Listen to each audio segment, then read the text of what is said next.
Hi there, and welcome back to our series in U.S. history. This one, we are talking about religious fundamentalism and some of the outgrowth of that in America in the 1920s. So, hope you enjoy this, and you will also get to apparently see my cat walking through, maybe. So, that will be good occasionally, and she'll come and bug us. All right, so fundamentalism is a term you may have heard about. Fundamentalism, you may have heard of Islamic fundamentalism, you may have heard of Christian fundamentalism, and there are some sort of outgrowths of that in modern America. You may have heard of something called Christian nationalism, which is sort of a more, I hate to say militarized, but I will say more aggressive form of this, and combine it with a deep, deep, extreme love of America. Yeah, so I hope I'm not offending anyone with that. If I did, I apologize. But that's kind of one of, like I said, a very aggressive, a very militant outgrowth of this from the 1920s, and very politicized. And the fundamentalists don't, those that call themselves that or align with this movement, didn't really get involved in politics until the 1980s. And we'll talk about that when we get to the 1980s, if we get to the 1980s this year. But anyway, so fundamentalism, the real essence of this is that God inspired the Bible. Therefore, there are no errors or contradictions in the Bible. That was kind of the big push of this. Okay, and all of tying into that all of the stories in the Bible literally actually happened. Right. So that's kind of what they're talking about. The two real takeaways from this movement, it was actually started out as a set of literature. It was published, and it was done as a series. So it was published between 1910 and 1915, and it will eventually come out as a 4-volume set. And then actually later on, I think it came out as a 2-volume set around 2003. So this actually has been reprinted. It is still in circulation even today. And it's really known as the foundation of the modern Christian fundamentalist movement.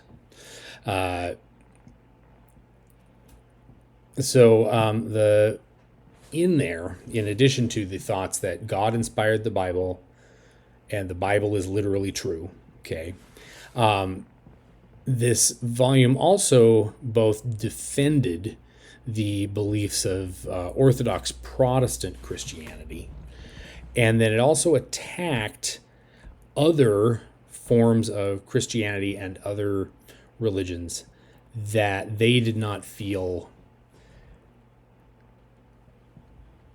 held to this. There we go. So that included things like liberal theology, which is not a religion, but it's another form of thought that they didn't feel connected with this. Romanism, which I think was Catholicism mainly. Don't quote me on that one. Socialism, modernism, atheism. You may have heard of socialism before. You may have heard of atheism before. Christian Science, which is a different form of religion that ironically is one where, for example, their hardest, most devout followers don't go to the doctor. They rely upon faith and prayer to heal them of various things. Mormonism, so the Mormon Church, Millennial Dawn, whose members were sometimes known as Russellites. I don't know what that is, but which later split into another group, adopting the name Jehovah's Witnesses. So it was a very early form of Jehovah's Witness. Spiritualism and evolution. So, in fact, evolution was something they very much attacked hard in some of these volumes. And we'll kind of see why maybe that was. Okay, and there was a lovely picture of a sort of religious meeting. I don't know where this is, but yeah, so anyway. So a couple people I want to highlight with this religious fundamentalist movement. One was, I didn't realize I had an animation there. One was the fundamentalist preacher Billy Sunday. Billy Sunday was a former baseball player, and he played professional baseball for, I think, about 8 years, and was a decent baseball player. I don't think he was Hall of Fame worthy or anything, but he left baseball. And also sort of the vice that he felt baseball maybe represented at that point, which was many of the players obviously drank alcohol, they gambled, things like that. And some of them to very much excess, and I believe Billy Sunday was maybe one of those people. And so he renounced all of that. He walked away from baseball and became a fundamentalist minister. I don't know if he went to school or if he just kind of declared himself that and went from there. But he joined the ministry, and during the early 20th century, so through about the 1920s, he was active. He was really the nation's most famous evangelist minister. He sort of communicated in a more colloquial style, meaning he talked more like regular people did, and he would give these very active sermons where he was, pretending to play baseball during them, and he was running around and things like that. And he was very, very interesting to watch. I wish so badly I could show you what he looked like preaching, but I'm afraid that I would get content blocked on YouTube or the other one. So anyway, I can't, and that's really sad because this presentation is so much better with those things. But anyway, you'll just have to imagine this guy, or go look him up. Really, you can find lots of videos about him. And he would go to America's biggest cities and would attract huge crowds. And his message would go out. I mean, this was kind of the early days of microphones and speakers. And his message would go out all over because of those things. He was a massive supporter of prohibition, which I think we've talked about previously, but if we haven't, prohibition was the movement to basically stop selling alcohol. Prohibitionists believed that basically alcohol was inherently corruptive, and if you had alcohol anywhere in society, it was going to start corrupting people. And their belief was that it just couldn't be sold at all.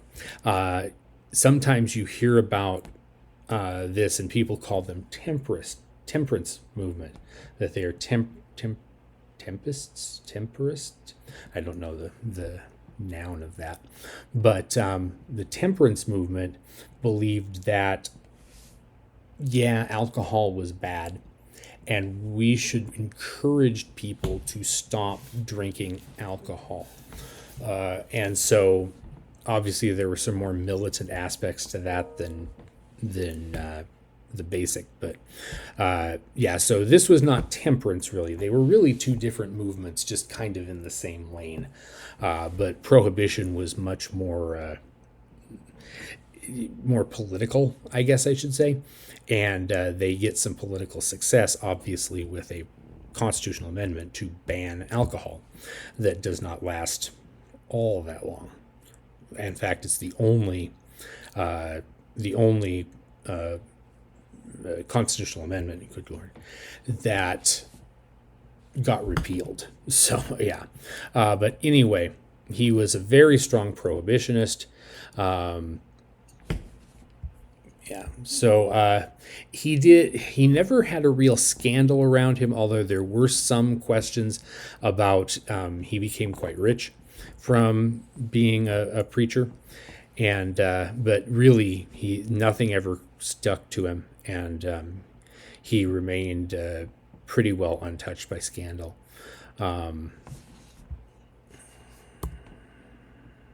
Sorry about that. So the other one I want to talk to you about just real quick is a gal named Aimee Semple McPherson. Here she is. Now, she was also a fundamentalist preacher, but whereas Billy Sunday primarily was radio bound, there are a couple newsreels that feature him, but that was not really, he was never day to day, week to week on television or on radio. At this point, it was radio. My apologies.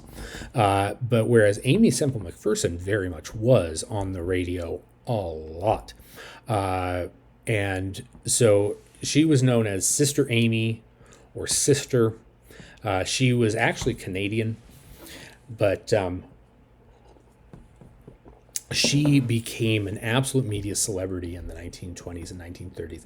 I've always said that Aimee Semple McPherson was absolutely perfect for reality TV. Had she been around now, my goodness, she would have had her own show. I don't know if it'd be on Bravo, but it'd be somewhere. And yeah, she was very, very into being a media celebrity, basically. She founded what was known as the Foursquare Church, which was kind of another branch of Protestantism. But yeah, she really pioneered broadcast media to spread her message. There was no other minister that was really doing this before Sister Aimee. And she was so popular that she did this all out of Los Angeles. And she got her followers to donate enough money, $1.5 million. And this was in the 20s. $1.5 million. And they built her basically what was a church and a broadcast center in one. She was basically the head of kind of the first megachurch, if you want to think about it that way. If you want to think about ministers today like Joel Osteen, and again, not casting any aspersions, anything at all, but she really did that first. Now, nowadays they have obviously cameras all over, but she definitely influenced guys like Jimmy Swaggart in the 80s, who then influenced people like Joel Osteen, and probably somebody in the middle. I'm just not that familiar with it. But she also had a little deal where she is accused of faking her own disappearance. So the story, as I understand it, is that, and I don't remember when this was exactly, but it was during her height of fame, but her fame was starting to lag a little bit. And so she was down the coast of California with a driver and a guy that, did security for her. And so I don't even remember what the name of the little town was, but they were off in this little town, and the driver turns around and suddenly she's gone. Poof. And so big rescue operation. People, looking for her all over that little town. There's nothing. They got nothing on her. And after a couple days, her mother, who was active in her church and spoke frequently on the radio, goes out in front of her congregation and on the radio and says, "Well, Sister Aimee's gone to be with Jesus now." They had no evidence she was dead. They hadn't found her yet. But she just goes out, "Yep, my daughter's with the Lord." And so then a couple days later, it's very interesting that staggering out of the Mexican desert comes Aimee Semple McPherson. But what's interesting is that while the back of her dress is dirty, her shoes are absolutely pure white. But she goes to a hospital where she says that she was taken into the desert and held in a little like shack or something. And then she was driven back to I think there's in Arizona, near a little town. And so, yeah, she didn't have to walk through the desert or anything. Or no, she said that she had, but, again, her clothes were very well maintained for somebody that had walked through the desert. So people started to maybe, not quite buy this. But after her stay in the hospital, they took her back to Los Angeles, and she was greeted by, thousands of people. Absolutely thousands of people making sure she was okay. So yeah, that happened. And again, a lot of people assumed that she had made this up, but her followers would not hear of that at all. So just one example, she traveled around. She went to Europe. She did a show on Broadway, even though she called it the height of sin that she was doing this anyway. So yeah, she was quite an interesting gal. And again, had she been around today, I swear, she would have had her own reality show. She was really quite amazing that way. Okay, so why are we talking about this? Why are we even bringing this up? Well, during the 1920s, there was a major brawl between science and religion. Prior to the 20th century, science obviously had been advancing, but not enough to really threaten the religious explanation of, like, how the world began, or where did human beings come from? The obvious answer to those prior to the 20th century was, oh, well, God created humans. And I'm not saying that was not the thing, but by the 20th century and by about 1920 or so, that explanation was being challenged. And it was being challenged, among other people, by this guy. His name is Charles Darwin, and he was an English naturalist. And he actually went out and did experiments, and he, you may have heard of the Galapagos Islands experiment. And what he came back with was that essentially there are all kinds of living things that exist today, and they developed from earlier things, okay, and from earlier types of things. So basically what that comes down to is that the differences between them resulted from changes that happened over many years, and weather and whatnot. So in any case, the simplest forms of life arose from at least 3.5 billion years ago, and over time they evolved into millions of species and millions of types of species. And I guess what this became known for, all right, is the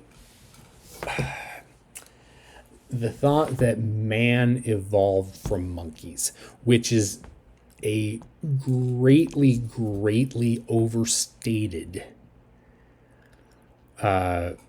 form of this theory. That is and isn't true. And I'm not smart enough or sciencey enough to explain that all to you. But in any case, this theory, again, was at odds with the fundamentalist belief in the feeling that God created man. All right. Because that's what the Bible says, right? And so there were a number of states in the 20s that start banning the teaching of evolution in schools.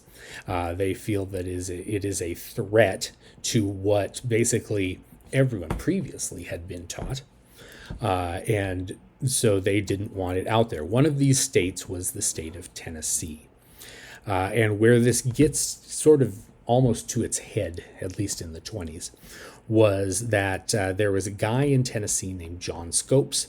He was substitute teaching in a science class, and he brought up evolution. I don't exactly know how, but he brought up evolution in the science class that he was substitute teaching for. And he was arrested by Tennessee officials. He had violated their law. And so he goes to trial, and he is going to have a major defense. He was already working with the, I think, the early form of the American Civil Liberties Union, and he is going to be defended by, well, I'll get to that here in a minute. But he's put on trial in the summer of 1925, and this becomes known as the Scopes monkey trial, because of, number one, the guy's name is John Scopes, and secondly, the belief is that man, at least the evolutionary thinking and the explanation of evolution at this point, is man evolved from monkeys. All right, so in this trial, it becomes the media sensation of the summer of 1925. Apparently, there was nothing else going on. And so in this trial, the prosecution is going to be assisted by a guy named William Jennings Bryan. Now, I think we would have discussed William Jennings Bryan while I was out in first semester. But what I will say about William Jennings Bryan, if you don't already know, William Jennings Bryan was a 3-time presidential candidate for the Democratic Party. He had an absolutely mesmerizing ability at oration, of public speaking. And he would actually go on during the Wilson administration to be Secretary of State of the United States. He had never gotten elected president, and Wilson decided to make him Secretary of State. He will step down before the First World War. In fact, he had very significant policy differences with Wilson about the lead up to that war. But anyway, so that's William Jennings Bryan, and so he will basically lead the prosecution, and the defense was led by a guy named Clarence Darrow. Darrow was kind of making his name as an up-and-coming defender of people's civil liberties, and so he stepped in as the defense attorney. One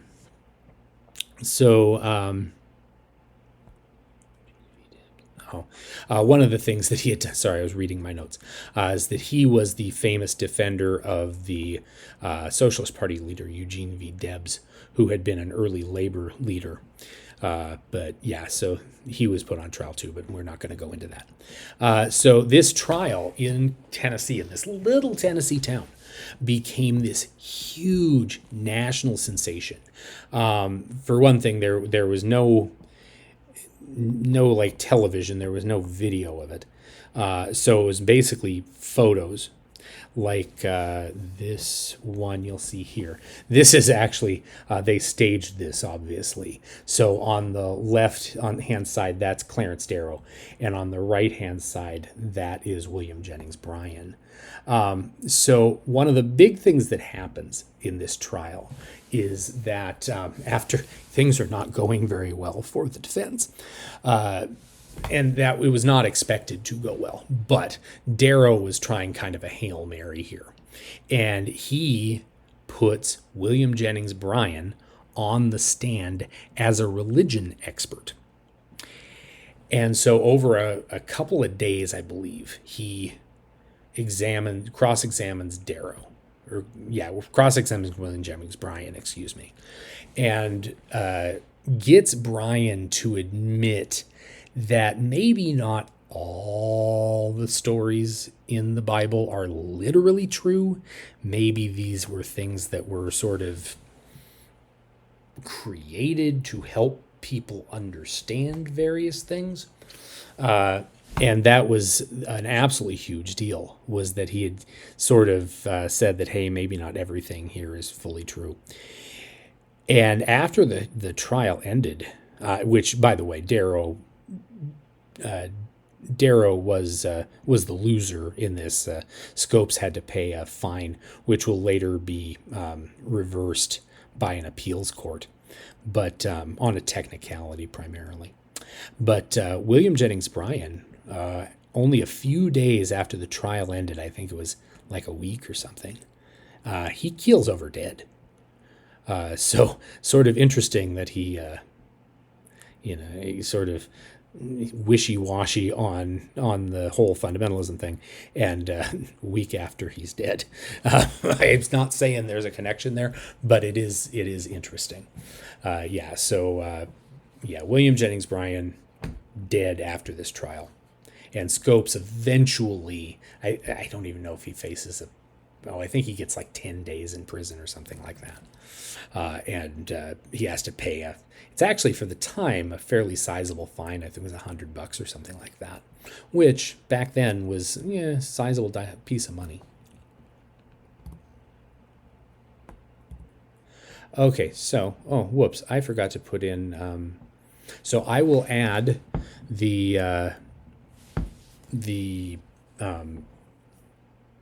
journal questions into this after I'm done talking, but do remember to like and subscribe, and get the journal thing done as soon as possible. Like I said, I will just add these to the top of this while I'm talking about it. I just haven't, I forgot to put them in, and I don't have them in front of me. So pay attention for that. Hopefully, as I'm speaking right here, it's up, and you're seeing it, and that's what you're answering. So thank you very much for tuning in today. Have a great day. Bye-bye.